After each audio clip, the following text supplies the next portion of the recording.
Europe 1. Le grand direct des médias avec Jean-Marc Morandini. Les papis font de la résistance, c'est la une de TV Mag qui paraîtra samedi avec Michel Drucker. Entre autres, bonjour Michel. Bonjour Jean-Marc, bonjour Julia. Merci Bonjour. beaucoup d'être avec nous ce matin en direct sur Europe 1, dernier numéro de Vivement Dimanche. Eh bien dimanche à 14h15, dernier numéro de la saison. Le grand show De la saison et de la série. et de la série, effectivement, on va en parler. Et le grand show Faites le cinéma samedi soir, 20h55 sur France 2. Finalement, vous avez survécu à tout ça? Oui, je me demande comment. Hein. Ça a été dur cette année? Non, c'est dur depuis 50 ans. Mais régulièrement, on en parle avec Jean-Pierre Foucault dans ce face-à-face, puisqu'on est les deux derniers dinosaures de ce métier. C'est pas un long fleuve tranquille, la télé. Hein. Cette année, vous en avez parlé avec le mercato du siècle, comme le dit le Parisien, ça secoue, comme dirait Johnny. Hein. Vous avez eu peur? Non, moi j'ai toujours eu peur depuis déjà longtemps. J'ai toujours eu peur depuis que Philippe Guillaume, paix à son âme, m'avait dit à 47 ans que la télé de demain passerait pas par moi, ni par Pivot, ni par Martin. Comme j'étais pas encore un vieillard, je me suis dit, oh là là, il m'a dit qu'il fallait me relooker. Donc je suis allé me faire relooker sur TF1 pendant 5 ans et j'étais très heureux. Mais j'ai toujours eu peur parce que c'est un métier dangereux, le nôtre. Hein. On ne dépend pas seulement de la zapette et du téléspectateur. On dépend des patrons. Et oui, mais je crois que le grand changement de ce métier, c'est que pour la première fois depuis 25 ans, les patrons de grands médias comme TF1, comme Vivendi, Canal+, et France Télévisions viennent de changer. Finalement, la seule équipe qui est stable depuis 25 ans, c'est M6. Pour la première fois, le grand changement, c'est ça. Et c'est pour ça qu'il y a ce mercato aujourd'hui. Exactement. Il n'y aurait pas ce mercato du siècle s'il n'y avait pas eu ce grand changement. Vous imaginez, il y a d'abord eu la grande époque, le lait Moujotte, la Dream Team de TF1. Ensuite, il y a eu Nonce Paolini. Puis maintenant, il y a M. Pélisson et puis des nouveaux patrons qui viennent de Canal. France Télévisions, c'est un grand changement, comme Delphine Ernotte. La plus jeune PDG que j'ai jamais connue, c'est ma 16e. Voilà. Et puis, Canal, n'en parlons pas. Il y a Mais quand Delphine Ernotte est arrivée, quand même, elle a eu des propos assez forts quand même contre les gens qui étaient en place. À ce moment-là, vous n'avez pas dit waouh, ça va être dur? Non, pas du tout, parce que moi, je l'ai rencontrée à l'époque, avant qu'elle prenne les commandes. On a eu une conversation très chaleureuse. Elle est venue me voir sur scène, d'ailleurs, en province, il n'y a pas tellement longtemps. Ça m'a beaucoup touché. Et surtout, j'ai vu Vincent Mélé, que je connaissais bien, parce que quand on fait ce métier depuis plus de 52 ans, on connaît tout le monde. Et moi, Vincent Mélé, il était le collaborateur de Carlo Freccero. La 5. Quand je faisais, oui. Non. Sur la 5 aussi. France 2, oui. Ah oui. Et France 2, quand je faisais Studio Gabriel. Donc je connais depuis très longtemps. Et on a eu une conversation très franche dès sa nomination. Il m'a dit, voilà, tu fais un carton dans Vivement Dimanche prochain, qui est le talk show d'Access le plus puissant de toutes les chaînes, on termine à 3,5 millions quand même, entre 15 et 20% de part de marché. C'est Arthur qui dit que c'est le plus puissant dans le monde? Non, mais lui, c'est un jeu. Moi, c'est un talk show, c'est pas la même chose. Et donc, voilà, il m'a dit, ça marche tellement fort, moi j'aimerais bien que tu fasses 1 heure de plus. Et on a fait ce test, vous souvenez-vous, pendant la Coupe du Monde de rugby, on a fait 2 heures pendant 6 semaines, qui a été un grand succès. Et il a dit, si tu faisais 2 heures à la rentrée, 2 heures à 18h, plus c'est impossible, ça tenait pas. Non. Et puis surtout, on termine le 706 émissions là, avec Jean-Pierre Foucault, 18 ans. Moi, ça ne me choque absolument pas qu'un patron de chaîne arrive, il dit, voilà, une émission qui a 15, 16, 17, 18 ans, il faut la renouveler. Je trouve ça totalement légitime. Je voudrais, on va parler dans un instant de Vivement Dimanche, du grand show Faites le cinéma, mais je voudrais votre regard un peu sur les mouvements qui sont faits, les choix bons ou mauvais. Par exemple, Yann Barthès, on en parlait à l'instant, qui quitte Canal pour aller dans le groupe TF1. Vous en pensez quoi? C'est un vrai changement. C'est une grande... Il a raison ou pas?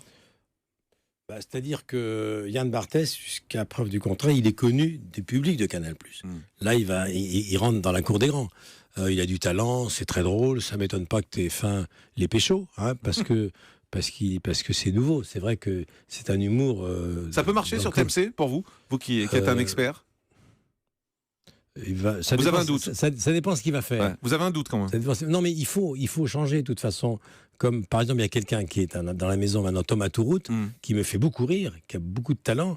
Thomas Touroute, il peut être la grande surprise de la rentrée puisqu'il est en access chez nous. C'est ça. Il est en pré-access en fait avec un talk show, effectivement. Oui, absolument.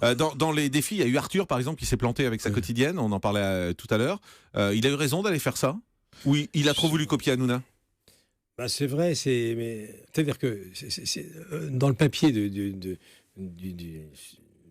papier télé de ce week-end, vous avez vu que Foucault dit que Cyril a toujours voulu être Arthur. Moi, je pense qu'Arthur, que Cyril aujourd'hui, qu'on le veuille ou non, il est dans le coup, quoi. Il est dans le coup, il est à la mode, ça marche fort.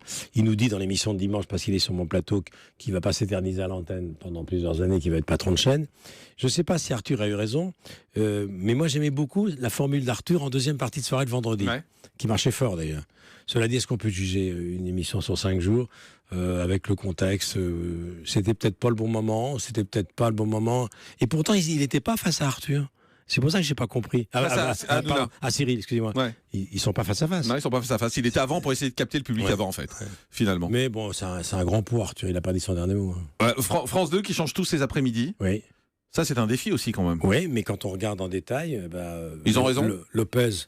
Non, mais de toute façon, tout ce qui change, c'est parce que les émissions marchaient moyen. Bon. Donc c'est justifié aujourd'hui. Tous ces changements pour vous sont justifiés. Pratiquement. Rien ne me choque vraiment. Moi, je pense que Lopez, il va réussir parce qu'il a du talent, puis il a un public, paraît-il, assez féminin. Et puis, ce qu'il va faire à 14h, c'est pas mal. Et puis, c'est pas un grand bouleversement non plus. Je crois qu'on va retrouver Stéphane Bern. Oui, tout à fait. Amanda Fox, elle est déjà... Scott, pardon, pas Fox. Elle est déjà assez connue puisqu'elle faisait l'émission avec Dave. Et puis, Thomas Touroud, ça peut marcher. France 2 qui veut plus de Patrick Sabatier. Oui, mais bon, je crois qu'à votre micro, l'autre jour, j'ai entendu Vincent Mélet. Oui, justement, c'est pour ça que je le dis aussi clairement. Vincent Mélet nous a dit clairement que la greffe n'avait pas prise entre France 2 et Sabatier. Vous êtes d'accord avec ça ? Je ne sais pas quelles sont les relations qu'ils avaient entre eux. Moi, je sais que ce jeu marchait plutôt pas mal. C'était un jeu que Julie aimait beaucoup, d'ailleurs. Qu'elle gagnait toujours. D'ailleurs, je comprends la déception de Julie. Mais je pense qu'il n'a pas dit son dernier mot, Patrick. Quand même, c'est encore quelqu'un de très jeune, très expérimenté. Vous aviez vous aussi le sentiment que la greffe n'a pas pris ? J'ai pas assez vu l'émission. Ce que je sais, c'est que le jeu m'amusait beaucoup.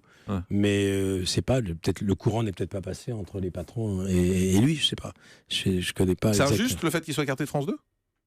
Je sais pas si c'est injuste, mais moi je pense que. Lâchez-vous, Michel. Mais je vais me lâcher. Non, mais je pèse mes mots parce que. Oui, je vois. C'est pour ça que je vous dis lâchez-vous parce que je sens que vous pesez chaque mot en fait. Je pèse mes mots parce que Vincent Mélet prend des notes et Delphine Ernotte également que je salue au passage. Moi, je pense qu'il mériterait d'avoir une autre chance. Sur France 2 ? Sur le service public ou ailleurs, parce qu'il est encore jeune, Sabatier, puis c'est un grand pro quand même, il a marqué la télé. Il faut être objectif quand même. On le dit, la télé c'est un univers qui est vraiment dur, qui est vraiment compliqué. Vous allez faire samedi le grand show fête, le cinéma. Vous allez continuer les primes l'année prochaine ? On a commencé un avec Céline Dion, j'en ai fait 1 heure avec Céline la semaine dernière, et on finit un grand show plutôt consacré aux femmes qui font leur retour. Il y avait Véronique Sanson, il y a Patricia Cass, etc. Et puis on va peut-être en faire un ou 2 autres l'année prochaine avec Franck Sera. J'aimerais bien continuer à faire des grands shows, mais pas seul. J'aimerais bien avoir à mes côtés Gad, Muriel, Robin. Avec un ou une humoriste. Omar Sy, de préférence. En co-présentation avec vous. Oui, j'ai pas envie d'être seul. J'ai plus envie d'être seul. Quelqu'un de fixe ou quelqu'un qui tournerait ? Non, ça tourne à chaque fois. D'accord. J'aimerais bien avec Dubos, avec Laurent Gérard, avec Adrien Manoff. D'accord. On continue les grands shows, mais en co-présentation à chaque fois avec un humoriste. 2 ou 3 par an comme ça. Je vais le proposer à Omar Sy, peut-être à Gad, parce que je les connais maintenant très bien. Puis maintenant que je fais de la scène, j'ai envie de bouger un peu plus. Depuis que je suis sur scène, je ne vois plus la télé de la même façon. Vous allez faire donc Vivement dimanche prochain, qui va désormais durer 2 heures, avec plusieurs parties à l'intérieur, dont j'ai vu une émission sur la télé. Vivement la télé. Je vais faire entre 18h et 18h30 ce que je conseille à nos téléspectateurs de voir sur le service public et sur France 2 en particulier. C'est l'autopromo, quoi. Ouais, exactement. Je vais faire. Voilà. J'adore parce que vous dites tellement naturellement. N'importe quel autre animateur aurait dit oh non, pas du tout. Bah oui, c'est l'autopromo. Il n'y a pas d'émission, à part la vôtre à la radio, il n'y a pas d'émission qui parle des programmes de sa chaîne, dans aucune chaîne. Donc j'ai envie de dire voilà ce qui vous attend sur France 2, sur la 3, sur le service public, cette semaine. Je fais déjà ça, puisque je reçois toutes les stars des séries depuis longtemps déjà. Donc je vais faire ça pendant une demi-heure. Voilà. D'accord. Et il y a beaucoup à faire pour faire connaître et mieux connaître ceux qui débarquent sur l'antenne. Donc vous allez forcément tout aimer. De toute façon, c'est pas une émission qui va porter un jugement, j'aime ou j'aime pas. Quand je vais inviter les acteurs de Candice Renoir ou de 10% ou de toutes les grandes séries, ils vont venir nous parler de la série. J'aurai des making-of, j'aurai des images en exclusivité. Non, bien sûr. Pourquoi je vais faire la promo de ma chaîne que j'aime beaucoup. Et ensuite la deuxième partie. La deuxième partie, ça sera juste après une page de pub, ce qui est nouveau pour moi. De 18h30 jusqu'à avant 20h, on va faire toute l'actualité autre culturelle et populaire. Plus de livres, plus de films, plus de théâtre et plus d'humour et plus d'humoristes. Un mot quand même sur Thierry Ardisson justement, qui a expliqué qu'il était plus facile d'aller se faire sucer je cite, hein, chez Drucker qu'emmerdé chez Ardisson. Il a raison. Ça m'a fait marrer parce que c'est du Thierry. La seule chose qu'il oublie de dire, c'est que ça fait 10 ans qu'il attend de se faire sucer sur mon canapé. Et vous refusez? Mais non, mais on était en projet avec lui. Vous êtes un garçon difficile. Non, mais c'est pas ça. Mais ça fait 10 ans qu'il me dit quand est-ce que tu fais de moi la vedette. Et moi, je suis toujours allé chez Ardisson. J'ai jamais eu peur de ces questions. Je suis tellement impatient de voir ce titre sur mon blog Michel Drucker, des points. Thierry Ardisson attend depuis 10 ans de se faire sucer sur mon canapé. Au moment où je le dis, je sais qu'il est déjà sur le blog. C'est ça. Parce que quand j'ai vu que Thierry disait c'est plus facile d'aller se faire sucer chez Drucker que venir chez moi, j'ai dit ça. Si Jean-Marc rate ça quand je vais venir chez lui, c'est qu'il n'est pas en forme. Je vois que vous terminez en beauté la saison. Exactement. Un petit mot encore quand même sur le One Man Show. Ça continue? Oui. Je suis à Paris à la rentrée le 1er octobre. Je vous y attends avec Julie. J'ai fait un petit tour de France, 30 villes. Je pensais me faire flinguer. Je pensais qu'il n'y aurait personne. On disait qu'est-ce qu'il va faire sur scène. On pensait que c'était comme d'autres animateurs, un spectacle comique. C'est pas du tout le cas, même si les gens rient beaucoup. Je pensais qu'après le Bataclan, évidemment, c'était un drame et toutes les salles étaient vides. Et puis je pensais que la presse me flinguerait.